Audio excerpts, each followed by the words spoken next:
আমরা সকলেই জানি যে ওয়েবসাইট হচ্ছে দুই ধরনের, স্ট্যাটিক এবং ডাইনামিক। অর্থাৎ আমাদের দুই ধরনের ওয়েবসাইট আছে, একটা হচ্ছে স্ট্যাটিক এবং একটা হচ্ছে ডাইনামিক।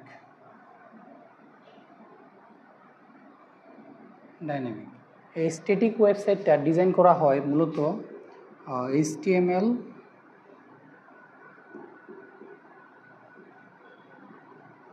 HTML এবং CSS এর মাধ্যমে, এবং ডাইনামিক ওয়েবসাইট ডিজাইন করা হয় বেশ কিছু ওয়েব ল্যাঙ্গুয়েজ আছে, যেমন PHP, পাইথন,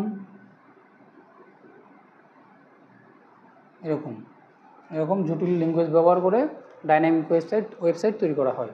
আর স্ট্যাটিক ওয়েবসাইট তৈরি করতে HTML এবং CSS এই দুটো লাগে। এর মধ্যে আমাদের ICT চতুর্থ অধ্যায়ে HTML অংশটুকু আছে। তো আমরা মূলত HTML অংশটুকু নিয়ে আজকে আলোচনা করব। আচ্ছা, এখানে আমি এই স্ট্যাটিক ওয়েবসাইট এবং ডাইনামিক ওয়েবসাইটের মধ্যে ডিফারেন্সটা বলি। স্ট্যাটিক ওয়েবসাইট হচ্ছে কি হালকা এবং লোড করা যায় সহজে লোড হয়, রিলোড হয় কম। ডাইনামিক ওয়েবসাইট হচ্ছে পরিবর্তনশীল। স্ট্যাটিক ওয়েবসাইট বিভিন্ন ব্যক্তিগত ওয়েবসাইট বা বিভিন্ন NGOর নিজস্ব যে পরিচিতি সেজন্য ব্যবহার করা হয়। আর ডাইনামিক ওয়েবসাইট হচ্ছে যেগুলো ইনফরমেশন পরিবর্তন করা হয় ওইগুলো। আমরা মূলত এখন HTML নিয়ে আলোচনা করব।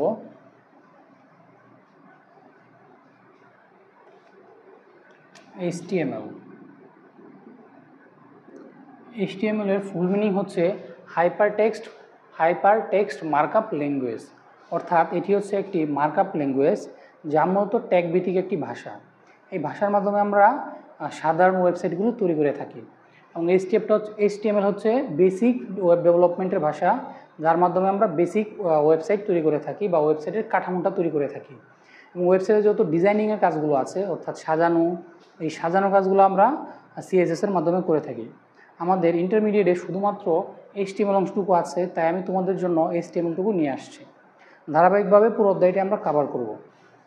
তোমরা কি বলছিলাম, HTML হচ্ছে ট্যাগ ভিত্তিক একটি ভাষা। এখন তাহলে প্রশ্ন হলো, ট্যাগ জিনিসটা কি? ট্যাগ হচ্ছে অ্যাঙ্গেল ব্র্যাকেটের মধ্যে আমরা যখন কোনো কিছু লিখবো সেটা হচ্ছে ট্যাগ। যেমন ধরো এটার মধ্যে লিখলাম HTML, তো এটা একটা ট্যাগ হয়ে গেল, ঠিক আছে? এটা শুরুর ট্যাগ এবং শেষের ট্যাগটা কেমন হবে? এরকম। শেষের ট্যাগ এবং শুরুর ট্যাগের মধ্যে পার্থক্য হচ্ছে এই ব্যাকস্ল্যাশ, এবং এগুলোকে আমরা যে less than or greater than চিহ্ন হিসেবে চিনি, এগুলোকে আমাদের ICT ভাষায় বলা হয় অ্যাঙ্গেল ব্র্যাকেট। এই ডাবল অ্যাঙ্গেল ব্র্যাকেটের ভিতরে যাই লেখা থাকবে সেটাই হচ্ছে ট্যাগ। এবং ট্যাগ হচ্ছে দুই ধরনের, একটা হচ্ছে কন্টেইনার ট্যাগ, একটা এমটি ট্যাগ। এটা হচ্ছে কন্টেইনার ট্যাগ, কারণ এটা হচ্ছে শুরু এবং শেষ দুটোই আছে এই ট্যাগের মধ্যে, এই জন্য এটা হচ্ছে কন্টেইনার ট্যাগ। এমটি ট্যাগ বলা হয় কোনগুলোকে? যে ট্যাগের কেবল শুরু আছে কিন্তু শেষ নাই, সেটাকে এমটি ট্যাগ বলা হয়। আমরা আলোচনা করব এমটি ট্যাগ নিয়ে বিস্তারিত। আপাতত এই কন্টেইনার ট্যাগ নিয়ে আমরা আলোচনাটা করি। তোমাদের এখানে কি আছে? HTML শুরু করলাম, শেষ করলাম, এবং এই যে আমরা অ্যাঙ্গেল ব্র্যাকেটের ভিতর যা লিখবো সেটাই হচ্ছে আমার ট্যাগ, ঠিক আছে? এখন আসি আমরা HTML এর বেসিক স্ট্রাকচারের মধ্যে। HTML এর বেসিক স্ট্রাকচারে প্রথম শুরু করতে হবে HTML ট্যাগের মাধ্যমে। লিখলাম HTML, প্রথম লিখলাম HTML ট্যাগ। এরপর আমাদের আসবে HTML এর হেড। HTML এর দুটো অংশ, একটা হচ্ছে হেড এবং দ্বিতীয়টা হচ্ছে বডি। আমাদের মানবদেহের যেমন গলার উপর অংশটুকু কি হেড এবং নিচের অংশটি বডি, এরকম HTML এরও দুটো অংশ। প্রথমে HTML ট্যাগ শুরু করার পরে তাই আমাদের লিখতে হবে হেড।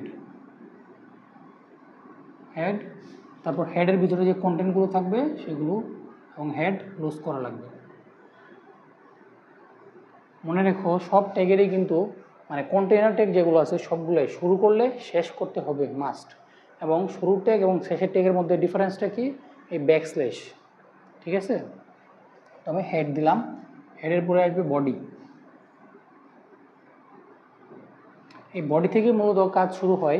আমাদের যাবতীয় যে কোডিংগুলো আমরা করব বা লিখব বা ওয়েবসাইটে যা পাবলিশ করব, তার সব কিছু মূলত এই বডির আন্ডারে থাকবে।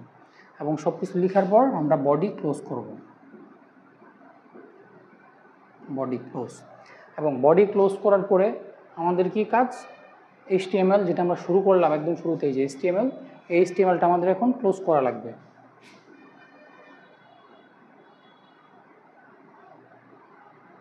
এটা হচ্ছে আমাদের HTML এর বেসিক স্ট্রাকচার। কিভাবে আমি আরেকবার বলছি, HTML দিয়ে শুরু করব, HTML দিয়ে শেষ করব, তারপর হেড শুরু করব, হেড ক্লোজ করব, হেডের পরে আমরা বডি শুরু করব এবং বডির পরে বডি ক্লোজ করব। এটা হচ্ছে আমার বেসিক স্ট্রাকচার। যেমন ধরো যদি আমরা ওয়েবসাইটের মধ্যে শুধুই হ্যালো লেখাটা প্রদর্শন করতে যাই, তাহলে আমাদের কি করতে হবে, প্রথম আমরা HTML লিখব, তারপর হেড লিখব। যেহেতু আমার উপরে হেডের কোনো অংশ নাই এখানে, তাই আমি হেডের অংশটা খালি রাখলাম। তারপর লিখলাম বডি, বডির পরে এখানে এটা কী আছে আমাদের ওয়েবসাইটে এটা দেখা লাগবে। এখানে যেহেতু একটা টেক্সটকে HTML এর ভাষায় বলা হয় প্যারাগ্রাফ। অর্থাৎ যে কোনো টেক্সট যদি আমরা ওয়েবসাইটে প্রদর্শন করতে চাই সেটা হবে প্যারাগ্রাফ। আর প্যারাগ্রাফ লিখতে হয় প্যারাগ্রাফ ট্যাগের মধ্যে, অর্থাৎ এটা হচ্ছে পি ক্লোজ, এটা হচ্ছে প্যারাগ্রাফ ট্যাগ। ঠিক আছে, অর্থাৎ আমরা প্যারাগ্রাফ পি দিয়ে শুরু করব, তারপর এটার ভিতরে আমরা যাই লিখবো আউটপুটে সেটা প্রদর্শন হবে। যেমন এখানে আমরা HTML হেড লিখলাম, বডির পরে পি ট্যাগ দিব, পি দেওয়ার পরে হ্যালো এবং পি ক্লোজ।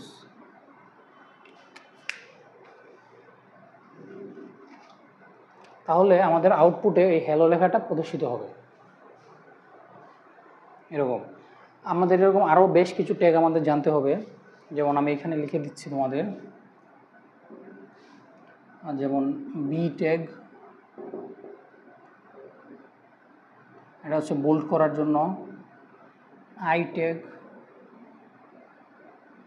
লেখাকে ইটালিক করার জন্য, ইউ ট্যাগ লেখাকে আন্ডারলাইন করার জন্য, বিগ ট্যাগ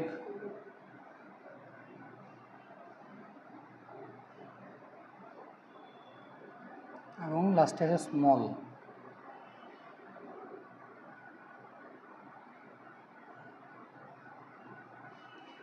আমাদের এই ট্যাগগুলো সম্পর্কে জানতে হবে।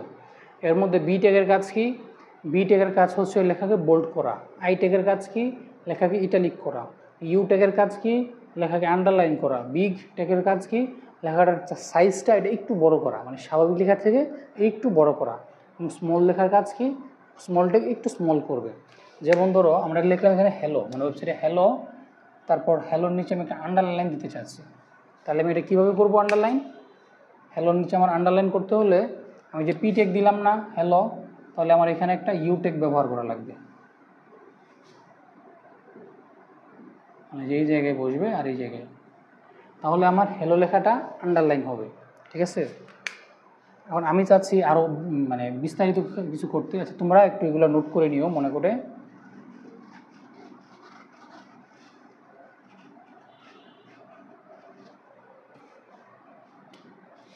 আমি চাচ্ছি একটা ওয়েবসাইটে আমার যেই লেখাটা আসুক, বড় করে আসুক হ্যালো,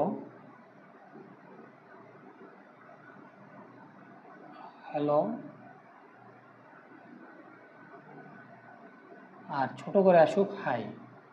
ঠিক আছে, হ্যালোর নিচে থাকুক আন্ডারলাইন এটুকু। যদি আমরা এইটুকু ওয়েবসাইটে পাবলিশ করতে যাই, তাহলে আমাদের বডি প্রথমে তো HTML লিখবো, তারপর হেড লিখবো, হেডের পরে লিখবো বডি, বডির পরে লিখবো, প্রথমে দিব পি টেক। যেহেতু আমরা এখানে লেখা নিয়ে কাজ করতেছি প্যারাগ্রাফ, তাই আমরা দিব পি টেক। পি টেকের পরে হ্যালো লেখাটা বিগ আছে, বড় আকৃতি, তাই লিখবো বিগ টেক, বিগ। এবং হ্যালো লেখাটা আছে আন্ডারলাইন, তাই লিখবো ইউ। আমার জায়গা নেই তাই আমি নিচে লিখতেছি, তারপরে লিখলাম হ্যালো, তারপরে ইউ ক্লোজ এবং বিগ ক্লোজ। ঠিক আছে, এটা তারপর কমা দিলাম, দেওয়ার পর আমার হাই লেখাটা ছিল ছোটো, তাই ছোটো করার জন্য স্মল টেক।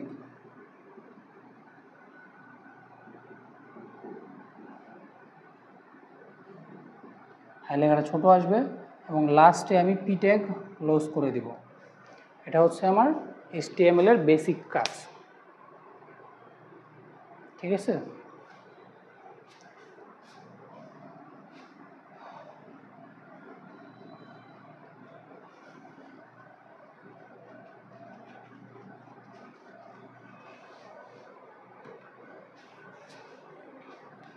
এখন আসি আমরা কিছু গুরুত্বপূর্ণ অংশে, যেমন ধরো যে আমাদের ওয়েবসাইটে যে এই ধরনের লেখা পাবলিশ করতে হতে পারে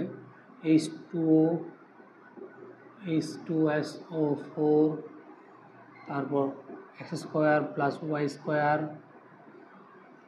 ঠিক না? এই যে জিনিসগুলো, এগুলো কিন্তু উপরে আছে এবং নিচে আছে। এইগুলোকে কি বলে সহজে মনে রাখবা। এই যে উপরে থাকলে তাকে বলা হয় সুপারস্ক্রিপ্ট।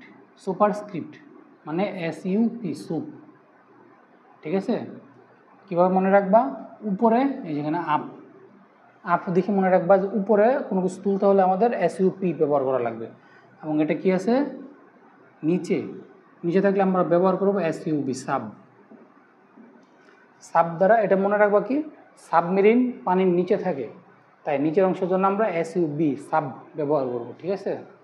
যেমন যদি আমরা যে এই লাইন মানে H2Oটা পাবলিশ করি আমাদের, তাহলে কী হবে? প্রথম তো HTML, তারপর হেডের পরে লিখব বডিতে প্রথমে আসবে প্যারাগ্রাফ ট্যাগ। কেন প্যারাগ্রাফ? কারণ এটা একটা টেক্সট থাকলে আমাদের প্যারাগ্রাফ ট্যাগ ইউজ করা লাগবে।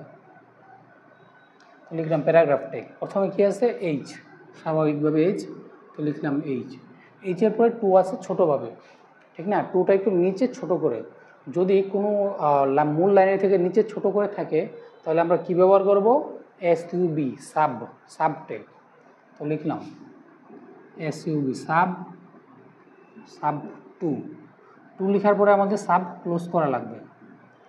যদি ক্লোজ না করি তাহলে কি হবে? তাহলে এই 2-র পরে আমরা যা লিখব সব কিছু ছোটো হয়ে যাবে। তাই আমাদের সাব 2 দিয়ে আমরা বুঝাই দিলাম যে সাবের ভিতরে যা আছে, অর্থাৎ এই 2 এটা নিচে হবে শুধুমাত্র, বাকি সব স্বাভাবিকভাবে হবে, ঠিক আছে? তাই সাব ক্লোজ করলাম, তারপর ও দিলাম। ও তো স্বাভাবিকভাবে আছে, তাই ও লিখলাম, এবং প্যারাগ্রাফ ক্লোজ, লাস্টে বডি ক্লোজ। খুব সহজ না? এরকমভাবে খুব সহজেই তোমরা এই যে H2SO4 বা সালফিউরিক অ্যাসিডের যে সংকেত, এটাও লিখতে পারবে। এটাকে আমরা এই নিচের অংশটায় অর্থাৎ x² + y² কীভাবে লিখব? প্রথমে লিখলাম বডির পরে যেহেতু আমাদের টেক্সট নিয়ে কাজ করতে হবে, তাই দিলাম p-টেক। টেক্সট থাকলে আমরা কী ব্যবহার করব? p-টেক, ঠিক আছে? p, তারপর প্রথমে x আছে স্বাভাবিকভাবে, তো লিখলাম p দিয়ে x, এবং x-এর উপরে 2 আছে। যদি কোনো কিছু উপরে থাকে তাহলে আমরা কী লিখব? SUP, সাব, ঠিক আছে? তো লিখলাম সাব, SUP, সাব 2। শুধুমাত্র 2 উপরে আছে এবং +y কিন্তু নিচে, তাই আমাদের সাব ক্লোজ করে দেওয়া লাগবে। অর্থাৎ এই সাপের ভিতরে আমরা যা লিখব সেটাই স্বাভাবিক টেক্সট থেকে একটু উপরে থাকবে, ঠিক আছে? সাব ক্লোজ করলাম এবং +y স্বাভাবিকভাবে থাকায় স্বাভাবিকভাবে লিখলাম। লেখার পর আমাদের কি আসবে? সাব 2, সাব ক্লোজ, কারণ y-এর উপরে আবার 2 আছে। এবং যেহেতু সব কিছু আমার লেখা হয়ে গেছে, তাই আমি p ক্লোজ করে দিলাম এবং বডি ক্লোজ, ঠিক আছে? এটা হচ্ছে আমাদের সাবস্ক্রিপ্ট এবং সুপারস্ক্রিপ্টের কাজ। আর আমি তোমাদের HTML-এর জন্য কিছু প্রয়োজনীয় ট্যাগ লিখে দিচ্ছি, যেগুলো তোমাদের মাস্ট জানতেই হবে এবং মুখস্থ রাখবে, ঠিক আছে?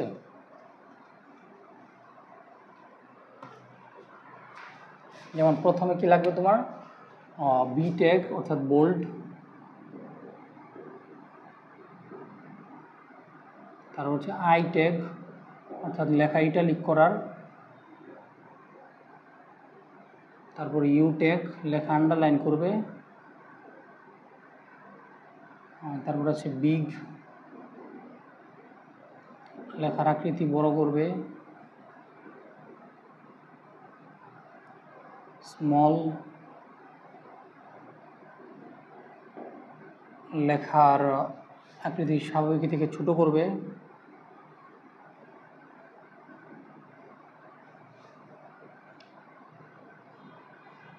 সাব লেখা নিচে নামাবে,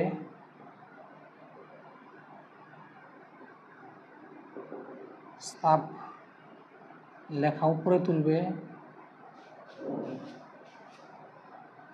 স্ট্রং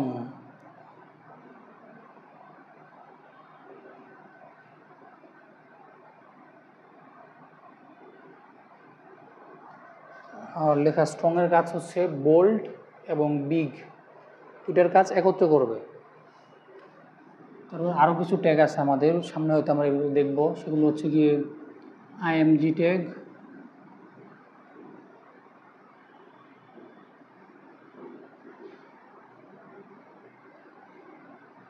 অ্যাঙ্কর ট্যাগ,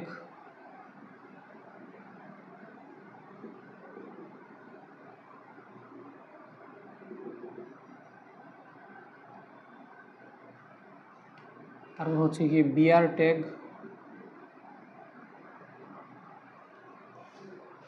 আরও কি ট্যাগ থাকতে পারে, মোটামুটি এইগুলো আপাতত জানলেই হবে। তাছাড়া আছে আমাদের লিস্ট ট্যাগ, অর্ডার লিস্ট বা আনঅর্ডার লিস্ট। লিস্ট তো আমি এখন আসি না, এগুলো পরে দেখাচ্ছি। এটুকুই মোটামুটি। তারপর আছে ফন্ট ট্যাগ,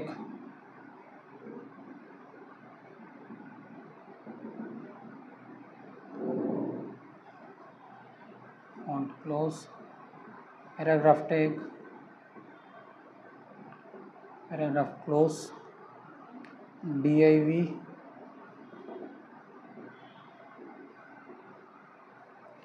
এগুলো আপাতত জানলেই হবে তোমাদের। তো আমি এখানে বলে রাখি বোল্ড ট্যাগের কাজ কি। বোল্ড ট্যাগের কাজ হচ্ছে এই দুটো ট্যাগের মাঝখানে যে লেখা বা টেক্সট থাকবে সেই টেক্সটটা বোল্ড করবে। সেম ইটালিক টেক্সটের কাজ, ইটালিক ট্যাগের কাজ হচ্ছে লেখাটা ইটালিক বা একটু বাঁকা করে রাখবে। আন্ডারলাইন ট্যাগের কাজ হচ্ছে লেখাটা আন্ডারলাইন করে দিবে। বিগ যে ট্যাগ, এটা হচ্ছে লেখার সাইজটা একটু বড় করবে।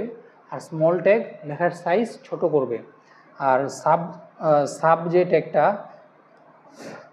সাব ট্যাগ লেখাটা মূল লেখা থেকে একটু নিচে নামাবে এবং সাব ট্যাগ মূল লেখা থেকে একটু উপরে তুলবে। আর স্ট্রং যে ট্যাগ, এটা হচ্ছে আমাদের বোল্ড এবং বিগ দুইটা ট্যাগের কাজ একত্র করবে। অর্থাৎ যখন কোনো লেখা আমার একটু বড় করতে হবে এবং একটু বোল্ড করতে হবে, তখন আমি স্ট্রং ট্যাগ ব্যবহার করব। তারপর আইএমজি ট্যাগ হচ্ছে ছবিযুক্ত করার ট্যাগ, এটা আমরা সামনে আলোচনা করব। অ্যাঙ্কর ট্যাগ হচ্ছে গিয়ে যখন আমরা কোনো একটা ট্যাগের সাথে কোনো একটা ওয়েবসাইট লিঙ্ক করব, অর্থাৎ কোনো একটা টেক্সটে আমি চাপ দিব, তখন আমার নির্ধারিত ওয়েবসাইটে যাবে। এই লিঙ্কটা যখন করব তখন আমাদের এই এ ট্যাগ বা অ্যাঙ্কর ট্যাগ ব্যবহার করতে হবে। আর বিআর ট্যাগ হচ্ছে লাইন ব্রেক দিবে, অর্থাৎ উপরের লাইন থেকে আমরা যখন নিচের লাইনে নামবো তখন আমাদের বিআর ট্যাগ ব্যবহার করতে হবে। ফন্ট ট্যাগ হচ্ছে ফন্টের কালার, সাইজ এগুলো নিয়ন্ত্রণ করার জন্য। পি ট্যাগ হচ্ছে ওয়েবসাইটে যখন আমি কোনো প্যারাগ্রাফ নিয়ে কাজ করব তখন এই পি ট্যাগ ব্যবহার করব। এবং ডিআইভি ট্যাগ হচ্ছে ওয়েবসাইটের বিভিন্ন সাইট, মানে বিভিন্ন অংশ ভাগ করার জন্য, যে এটা একটা অংশ এটা একটা অংশ ডিভাইড করার জন্য এই ডিআইভি ট্যাগ ব্যবহার করি। তাছাড়াও আরেকটা ট্যাগ আছে আমাদের H1, এটা হচ্ছে হেডলাইন ট্যাগ। ঠিক আছে, H1 এবং এর হেডলাইনের টোটাল ট্যাগ হচ্ছে কিন্তু 6টা। এখানে H1 হচ্ছে সবচাইতে বড় হেডলাইন দেওয়ার জন্য ব্যবহার করা হয় এবং H2 হচ্ছে একটু ছোট। এরকমভাবে H6 হচ্ছে সবচেয়ে ছোট। সবচেয়ে ছোট হেডলাইন দেওয়ার জন্য আমরা H6 ব্যবহার করব। এটা হচ্ছে আমাদের হেডলাইন ট্যাগের কাজ। আপাতত তোমরা এই ট্যাগগুলো শিখে রাখো। সামনে আমরা যখন আলোচনা করব এই অধ্যায় নিয়ে, তখন আমরা বাকি আরও যে ট্যাগগুলো লাগবে সবগুলো তোমাদের ধরে ধরে বুঝিয়ে দেব।